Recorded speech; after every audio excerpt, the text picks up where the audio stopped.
கதை இல்லாம படம் இருக்கு. ஆனா யோகி பாபு இல்லாம ஒரு படம் கூட இப்ப வரது இல்லை. ரைட்டர் ஸ்ரீ கணேஷ் ஒரு விஷயத்துல என்ன கரெக்டா இருந்தாருன்னா, ஒரு 100 தேட்டர் இருக்குன்னா 25 தேட்டர்ல ஒரு படத்தை எடுத்துக்கிறாங்க. எனக்கு வந்து பர்சனலா ஃபேவரட் ஃபீல் பண்ணனா ரொம்ப எனக்கு ரொம்ப மனசு உடனே வந்து மட்டும்தானே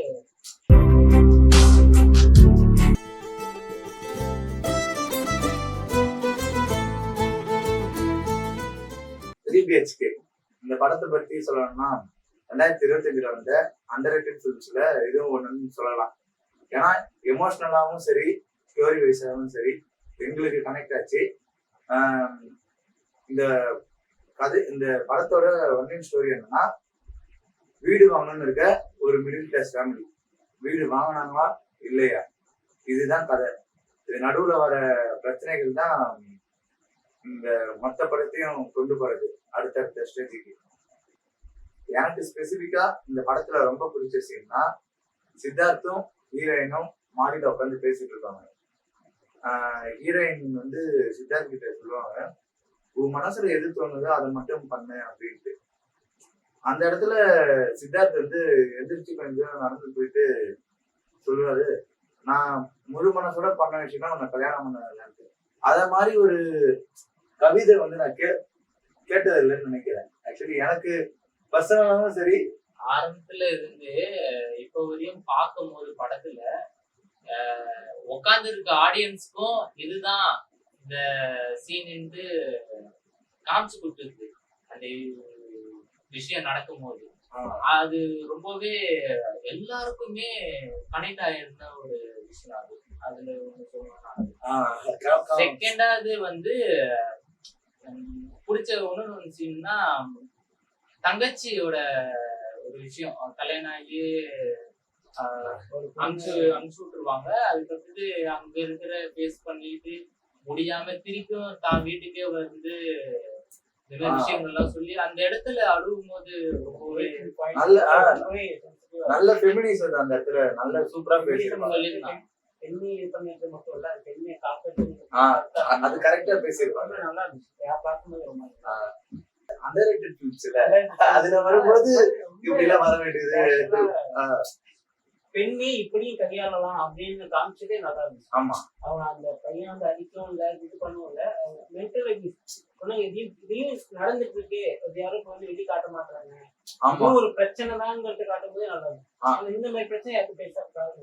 அடிஷனல் இந்த பிக்சர் சொல்லி வர்றது ஒரு பிரச்சனைனா, இது எப்படி சொல்றது, மென்டல் ஹெல்த் பாதிக்கிற அளவுக்கு இருந்துச்சு. பிரச்சனை இதுவும் ஃபேஸ் பண்றாங்க, ஆனா அது யாரும் காட்டிக்கிட்டு அந்த பிரேக்கிங் பாயிண்ட் வரும்போது ரொம்ப எனக்கே தெரியுது இப்படிலாம் இருக்கு அப்படிங்கறதே தெரிய வச்சுட்டு ரொம்பவே நல்லா இருந்துச்சு. அதை விட எனக்கு வந்து சரத்குமார் கேரக்டர், அது ஆக்டிங் அவர் வந்து எனக்கு ஆக்சுவலா சரத்குமார் பிரியம் ரம்மி இதெல்லாம் நடிச்சது பார்க்க மனுஷனை பார்த்தது. ஆனா எனக்கு சரத்குமார் கேரக்டர் இந்த படத்துல ஏன் பிடிச்சதுன்னா, அவர் சரத்குமார் தேவயானி அவங்க 2 பேரோட லவ் வந்து செம்ம எப்படி சொல்றது, ஒரு பட்டாம்பூச்சி மாதிரி போ வயசாவ அவங்க பறந்துட்டே தான் இருப்பாங்க. சரத்குமார் எதனா ஒண்ணுன்னா தேவயானி கையை பிடிச்சி பாத்துக்கலாம் போதெல்லாம் சரி இப்படி ஒரு அவங்க பையனுக்கும் அதான். ஆமா, அந்த பையனுக்கும் பெருசா நோட் பண்ணாரு. அந்த பையனுக்கும் என்ன பொண்ணு கையை பிடிச்சி ஆமா, அந்த ஃபாதர் லவ் சன் லவ் ரெண்டுமே கேர்ஃபுல்லா அப்படியே மெயின்டைன். அது ரொம்பவே அழகா இருக்கும். அதுல இன்னொரு விஷயம் நோட் பண்ணீங்களா, இந்த சித்தார்த் வந்து மேரேஜ் பண்ணும்போது இவங்களதான் ஐஸ்வர்யான்றவங்க தான் கல்யாணம் பண்ணிப்பேன்னு சொல்லுவாங்க.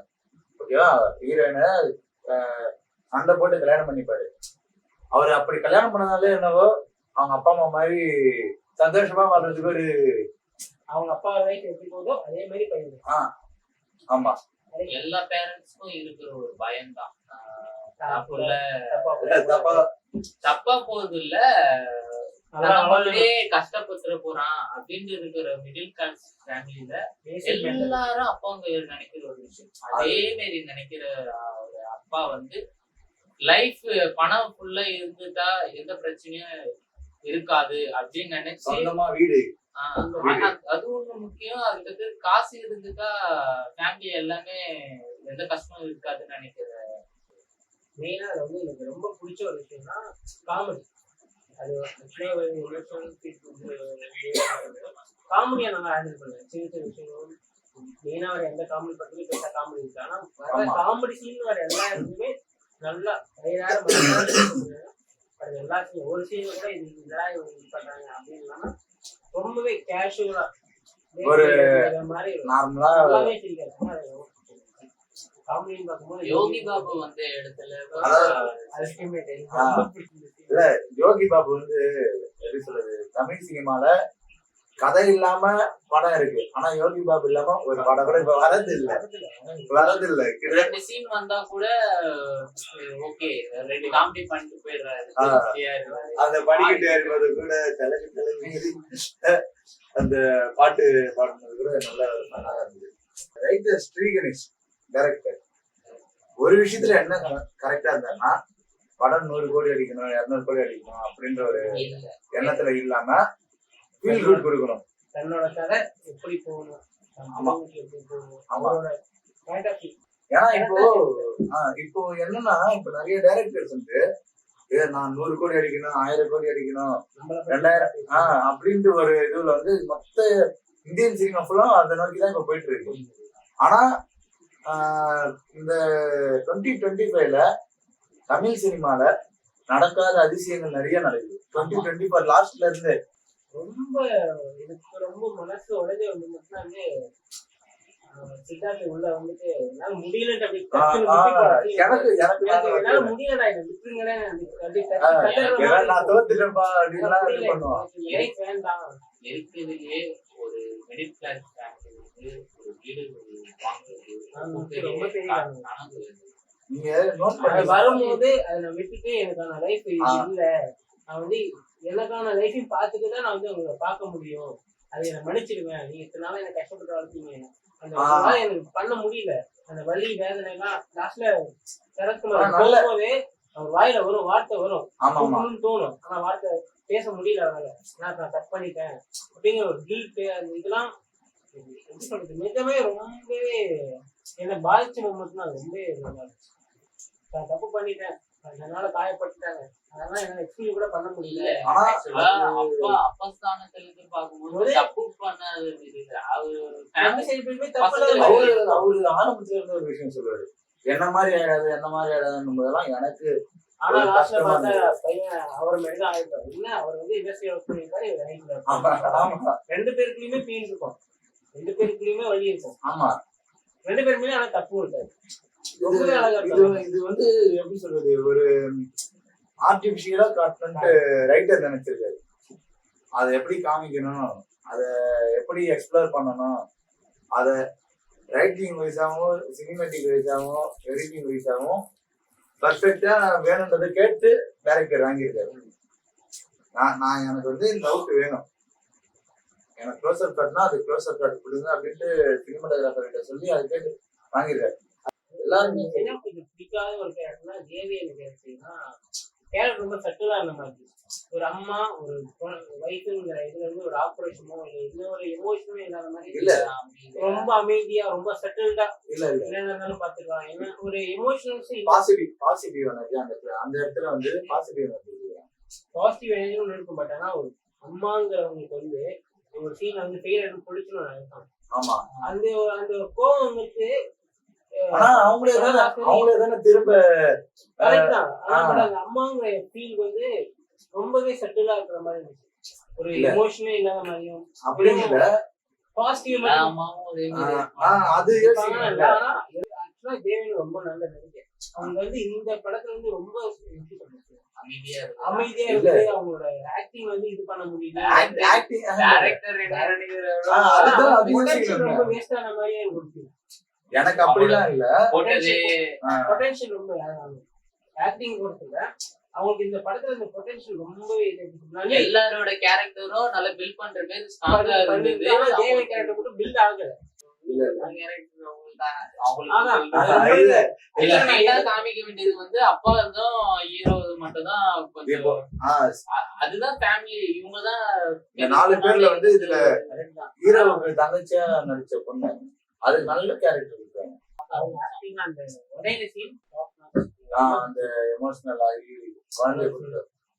ஆனா இதுல வந்து இன்னொரு விஷயம் என்ன பண்ணணும்னா சித்தார்த் வந்து ரொம்ப நல்ல படத்துல பார்த்ததுன்னா நம்பர் 1 சித்தா சித்தா சித்தா சித்தா. அது சித்தா ரொம்ப நல்ல எனக்கு படம். சித்தா வந்து இப்போ ஒரு பிரேக் கொடுத்து திரும்ப வந்து ஸ்டார்ட் பண்ணிருக்காரு இதுல. நல்ல இது அவரு வயசு ஆகுதுல இல்ல ஷேவ் பண்ணிட்டா அவருக்கு அது 16 வயசு பையன் முக்கியமான விஷயமே அதுதான். ஆனா ஏத்துக்கிற மாதிரி Shave தான் பண்றது இருந்தது. சின்ன பையன் மாதிரி அப்படியே சும்மா பண்ணி ஒரு போய் நம்புற மாதிரி ஆ, இருக்கு. நான் அக்செப்ட் பண்ணினேன் அதை. correct ஆ இருந்துச்சு. அதை அக்செப்ட் பண்ணினேன். இது 16 வயசு பையன் வயசாக பாப்பா. வரும்போது கரெக்டா இருந்துச்சு. லைட்டா வெள்ள முடி இருக்கும்போது ஓகே அம்மா வந்துட்டாங்க. இதுல வந்து அந்த எல்லாமே டேரக்டர் கரெக்டா இது பண்ணிருக்காரு. படத்துல நிறைய விஷயம் நல்ல இது சொல்லியிருந்தாங்க. சரி, மனசுக்கு பிடிச்சதை ஃபர்ஸ்ட் செய்யுங்க, அதுக்கு அடுத்தது மத்ததை பாத்துக்கலாம். நம்ம யாரோ ஒருத்தங்க நம்ம ஓடணும் இருக்காங்க, நம்மளா ஓடுவோம். மனசுக்கு பிடிச்ச செய்யும்போது அந்த கீழே உங்களுக்கு மரியாதை கிடைக்கும், பணம் கிடைக்கும் போது உங்களுக்கு பிடிச்சது கொஞ்சமா காசு கிடைச்சாலும் அதுதான் சொல்றோம். அது ரொம்ப நல்லா ஃபீல் பண்ணி அதை நல்ல ஆழமா சொல்லியிருப்பாரு ஸ்ரீகணேஷ். மூவி ஃபேமிலியா போய் பாருங்க, மிஸ் பண்ணாதீங்க. எல்லா படத்துக்கும் ஒரு நல்ல படத்துக்கு எல்லாரும் நாங்க சப்போர்ட் பண்ற ஒரு விஷயம் தான். வீடு வாங்க முடியலனாலும் அவங்க வாங்கிட்டாங்கன்னு சந்தோஷப்பட்டு வருவீங்க. ஆமா, அதான் முக்கியமான விஷயம். காசாக்கு ரெண்டு அட்வர்டைஸ்மெண்ட் நினைச்சிருக்காரு. இந்த படத்தை பத்தி சொல்லணும்னா என்னுடைய பாயிண்ட் ஆஃப் நான் ஆரம்பத்துல நிறைய விஷயம் சொல்லியிருக்கேன். இந்த படத்துக்கு வந்து முடிஞ்ச அளவு எல்லாரும் தியேட்டர்ல போயிட்டு பாருங்க. நம்ம போயிட்டு படத்தை தியேட்டர்ல போய் பார்த்து எக்ஸ்பீரியன்ஸ் பண்ணும்போதுதான் அது வந்து எப்படி சொல்றது, ஒரு திருப்தியாகவும் ஒரு சந்தோஷமாவும் இருக்கும். நம்ம இன்னைக்கு ஓடிடில பாத்துக்கலாம், நாளைக்கு ஓடிடி பாத்துக்கலான்ட்டு ஃபர்ஸ்ட் ஓடிடி ஸ்கிப் பண்ணிடுங்க. முடிஞ்ச அளவுக்கு ஓடிடி ஸ்கிப் பண்ணிட்டீங்க. தியேட்டர் தர எக்ஸ்பீரியன்ஸ் எதுவுமே ஆமா, ஓடிடி எக்ஸ்பீரியன்ஸ்